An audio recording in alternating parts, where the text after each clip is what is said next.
बाबू रामपाल एक अनाथालय के संचालक थे। इस अनाथालय में करीब 40 बच्चे थे। इन्हीं में से 2 बच्चे थे, राघव और ममता। दोनों से बाबू रामपाल को बहुत ही लगाव था, इसीलिए उन्हें किसी को गोद नहीं लेने दिया और अपने ही बच्चों की तरह पाला। समय बीतने पर जब दोनों बच्चे बड़े हुए तो दोनों का विवाह एक दूसरे से करवा दिया। अब बाबू रामपाल बहुत ही प्रसन्न थे। राघव और ममता ने अब अपनी एक गृहस्थी बसा ली थी। दोनों के 4 बच्चे थे, 2 बेटियां मुनिया और कमली, 2 बेटे टिल्लू और नंदू। बाबू रामपाल की पत्नी का स्वर्गवास हो चुका था और दोनों बेटे विदेश में पढ़ने गए और वहीं पर अपनी पसंद की लड़की से विवाह करके वहीं पर बस गए। आज रविवार का दिन था। राघव ने ममता से कहा, ममता, तुमने मुझे और मेरी गृहस्थी को बहुत ही अच्छे से संभाल लिया है। तुम्हें पाकर मुझ अनाथ का जीवन संवर गया। जीवन तो मेरा भी संवर गया राघव। हम दोनों का ही बचपन अनाथ आश्रम में बीता। बाबूजी के कारण हम अनाथों के सपने पूरे हुए। मैं समय निकालकर एक दिन बाबूजी से मिलने जरूर जाऊंगी। हाँ, जाना तो मुझे भी है। बच्चों को उनसे मिलवाना है। मेरे बच्चे भी हमारे पालनहार को देखेंगे। जी सही कहा, अब बड़े जो हो गए हैं। ममता अपनी गृहस्थी को बड़े ही सुघड़ बेहतरीन तरीके से संभालती थी। आपस में प्रेम और घर में बहुत ही सुख शांति थी। मुनिया और कमली स्कूल पढ़ने के लिए जाती थी। 2 साल का नंदू था और उनका नन्हा बेटा टीलू था। सभी बच्चे अपनी माँ बाप की आंखों के तारे थे।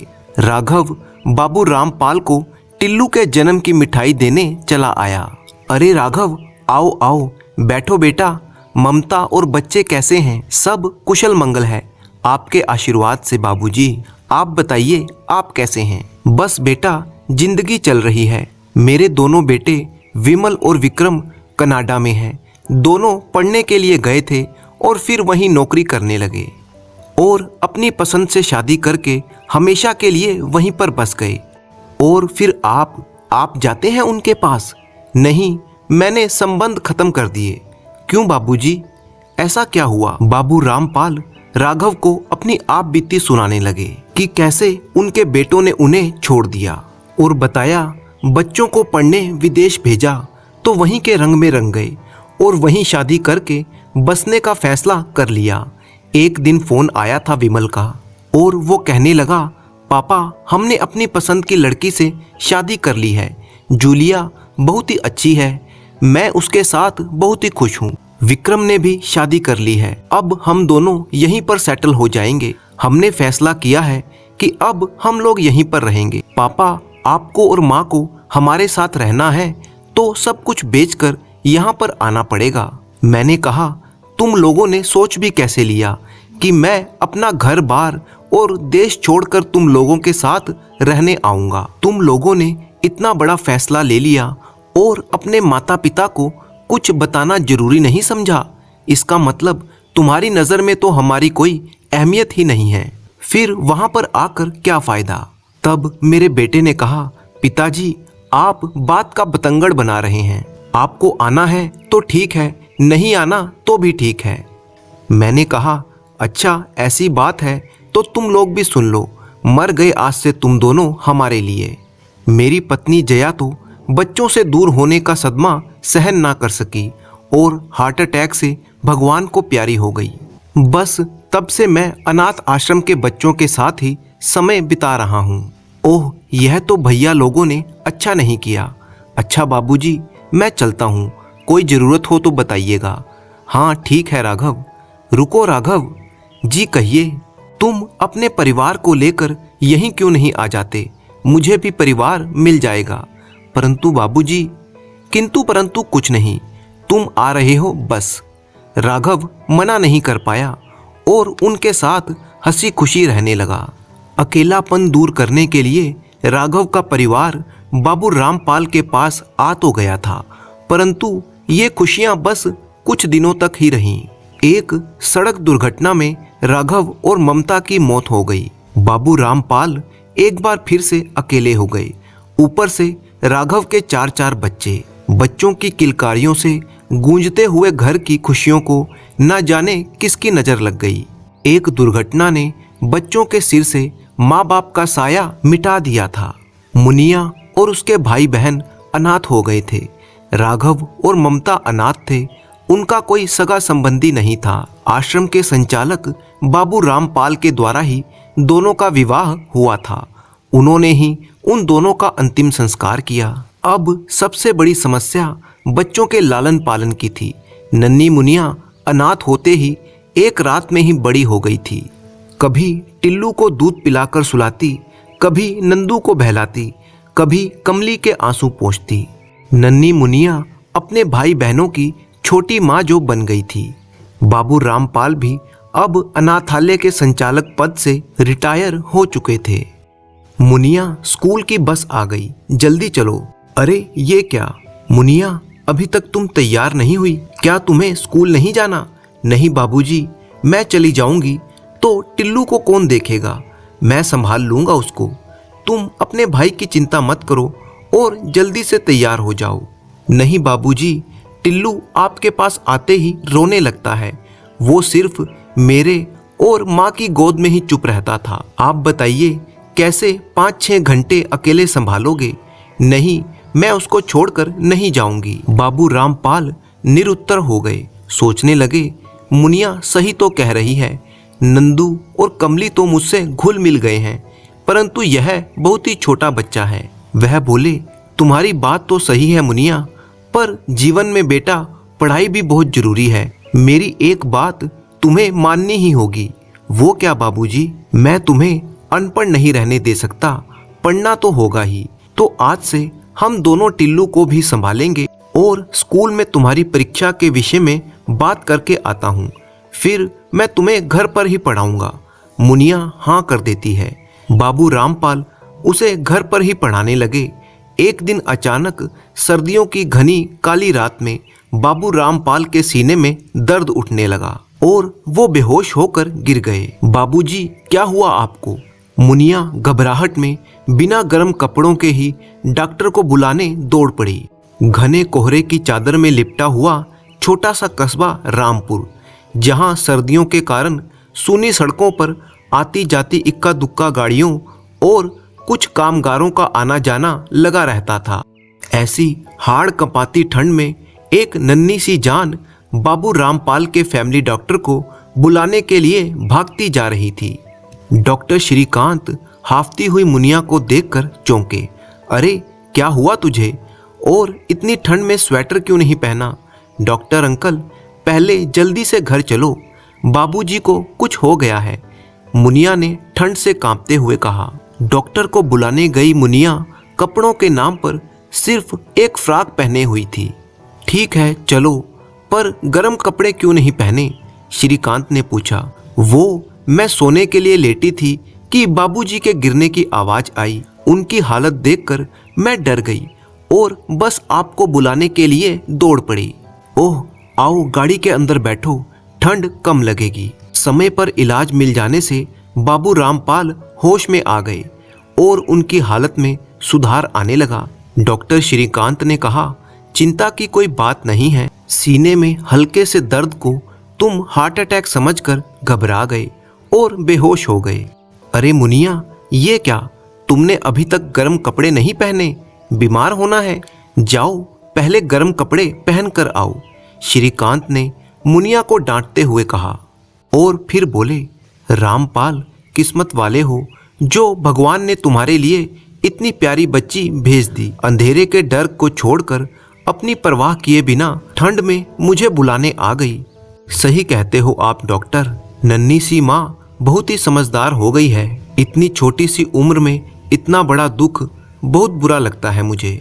अच्छा चलता हूँ, दवा समय पर लेते रहना और देखना कि कहीं मुनिया को ठंड ना लग जाए। मुनिया बाबूजी के नाश्ते से लेकर दवा तक हर चीज का ध्यान रखने लगी। मुनिया की सेवा देखकर बाबू रामपाल की आंखों में आंसू आ जाते। वो अपने मन में एक फैसला लेते हैं कि मुनिया ही उनकी जायदाद की असली वारिस होने की हकदार है। उन्होंने मुनिया से कहा, मुनिया अब टिल्लू स्कूल जाने लगा है, तुम्हें भी स्कूल जाना शुरू कर देना चाहिए। बाकी काम करने के लिए नौकर तो है ही घर में, बस अब मैं कुछ ना सुनूंगा। और मुनिया आगे पढ़ने लगी। बाबू रामपाल ने चुपचाप अपना सब कुछ मुनिया के नाम पर कर दिया। समय बीतता गया। बाबू रामपाल की उम्र अब 65 के करीब हो गई थी। वो अक्सर बीमार रहने लगे थे। मुनिया छोटे भाई बहनों के साथ बाबू रामपाल का भी बहुत ही ध्यान रखती थी। बाबू रामपाल अक्सर मुनिया से कहते, तू तो बिटिया अपने भाई बहन के साथ साथ मेरी भी छोटी माँ बन गई है। बाबू रामपाल ने बहुत ही कोशिश की कि मुनिया शादी के लिए तैयार हो जाए तो समय पर उसकी शादी कर दें, परंतु मुनिया छोटे भाई बहनों को पैरों पर खड़ा करने के बाद ही अपने लिए कुछ सोचने की जिद ठाने हुई थी। समय के साथ मुनिया की मेहनत रंग लाई। उसने अपने भाई बहन को पढ़ा लिखा कर काबिल बना दिया और बाबू रामपाल ने सबके विवाह करवा दिए। कमली ससुराल चली गई और नंदू टीलू भी अपने अपने परिवार के साथ अलग रहने लगे। सब जिम्मेदारियों से मुक्त होते होते मुनिया 40 की हो चुकी थी। बाबू रामपाल को उसके भविष्य की चिंता रहने लगी। वे बोले, बिटिया अब तो सुन लो, तुम भी घर बसा लो। मेरे जीवन का क्या भरोसा, कब भगवान के यहाँ से बुलावा आ जाए। अब तो तेरे भाई बहनों के घर भी बस गए हैं, कब तक उनकी छोटी माँ बनी रहोगी। बाबा मैं ऐसे ही ठीक हूँ, आपको अकेला छोड़कर कहीं नहीं जाने वाली। फिर मैं अकेली कहाँ पर हूँ, आप हो ना मेरे साथ। बाबू रामपाल को मुनिया का अकेलापन खटकता था। वो उसके लिए चुपचाप लड़का तलाशते रहते थे। एक दिन बाबू रामपाल की मुलाकात उनके बचपन के मित्र दिवाकर से हुई। अरे दिवाकर, कैसे हो यार, कहाँ हो आजकल, बहुत दिनों बाद दिखाई पड़े। अरे रामपाल तुम? दिवाकर लपक कर रामपाल के गले लग गए। यार सच में हम लोग बहुत ही दिनों बाद मिले हैं। सही कहा, मुझे तुमसे मिलकर बहुत ही खुशी हुई। तुम यहाँ किस काम से आए हो? मैं काम से नहीं, बेटे के साथ अब इसी शहर में रहने आया हूँ। उसका तबादला यहाँ पर हुआ है। ओह फिर तो ठीक बात है, अच्छी बात है। चलो मेरे घर बैठकर बातें करेंगे। घर पहुंचकर बाबू रामपाल ने मुनिया को आवाज लगाई, बिटिया कहाँ हो? आई बाबूजी। मुनिया किचन में काम कर रही थी। आवाज सुनकर वो कमरे में आ गई। मुनिया बिटिया, ये तुम्हारे दिवाकर अंकल हैं। ये मेरे बचपन के दोस्त हैं। हम लोग आगरा में साथ में ही पढ़ते थे, फिर नौकरी के कारण अपने अपने परिवारों के साथ अलग अलग बस गए। आज बरसों बाद मुलाकात हुई है। नमस्ते काका, आइए बैठिए। आज हम लंच और डिनर सब साथ में ही करेंगे। मुनिया दिवाकर की अच्छी तरह से खातिरदारी करती है। रामपाल, तुमने इसके बारे में कभी कुछ नहीं बताया। ये कौन है, क्या रिश्ता है? तुम्हारे तो सिर्फ 2 ही बेटे थे, वो अब कहाँ पर हैं? रामपाल ने अपनी सारी आपबीती सुना दी।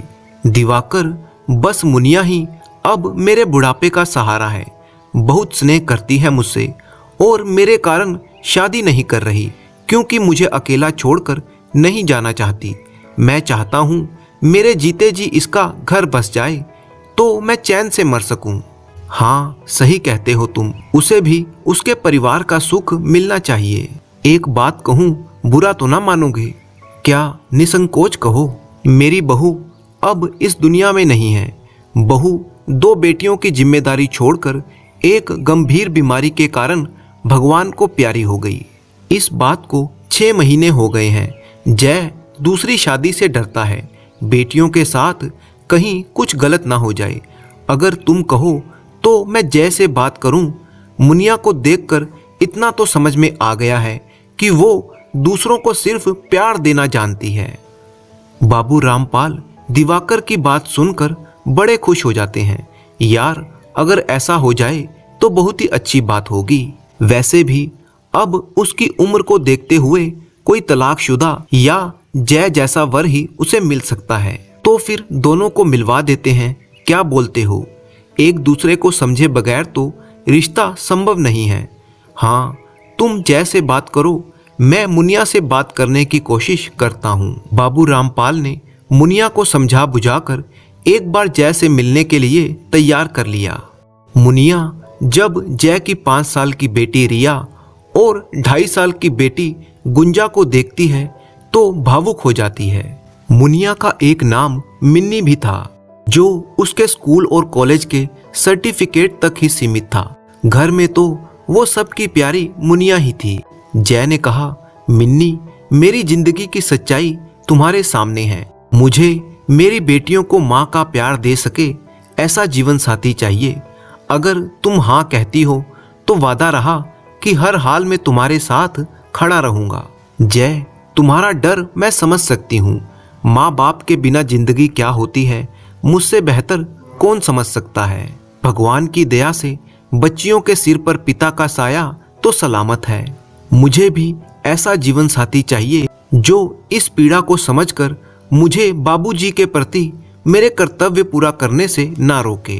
जय ने कहा, उसके लिए जो कहो करने के लिए मैं वचनबद्ध हूँ। तो फिर बाबूजी के जीते जी हम सब इसी घर में रहेंगे। इस उम्र में उन्हें अकेला छोड़ दूं तो इतनी स्वार्थी तो मैं नहीं हो सकती। जय ने कहा, ठीक है, मैं इस विषय में पापा से बात करता हूँ। वो हाँ करते हैं तो मुझे कोई समस्या नहीं है। जय और मुनिया एक दूसरे से मिलने के बाद शादी के लिए हाँ कर देते हैं। दिवाकर भी बच्चों की खुशी के लिए हाँ कर देते हैं। जय और मुनिया की शादी हो जाती है। मुनिया फिर से 2 नन्ही बेटियों की छोटी माँ बन जाती है। जय अपने परिवार के साथ बाबू रामपाल के साथ रहने लगता है। मुनिया की खुशी देखकर बाबू रामपाल को अब बहुत ही सुकून था। वे सब लोग मिलकर एक सुखी परिवार की तरह जीवन व्यतीत करने लगे।